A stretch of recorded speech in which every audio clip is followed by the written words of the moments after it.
Patuloy na bumababa ang ratings ni Pangulong Bongbong Marcos Jr. Ayon sa pahayag 2026 first quarter survey ng Publicus Asia, bumagsak sa 19% ang approval rating ni Marcos nitong first quarter ng 2026 mula 22% noong fourth quarter ng 2025.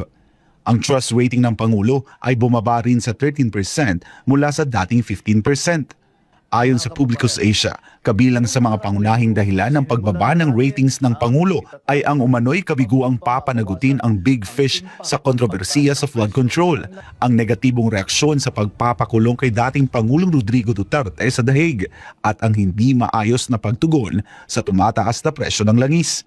Samantala, bagamat may bahagyang pagbaba sa survey score, ay nananatiling si Vice President Sara Duterte pa rin ang may pinakamataas na rating sa mga matataas na opisyal ng bansa.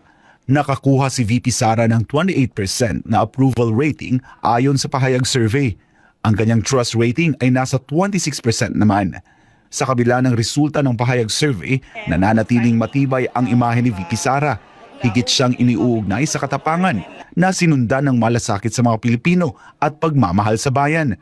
Kilala rin siya sa malakas niyang personalidad, pagiging desidido at ang simpatya nito sa masang Pilipino.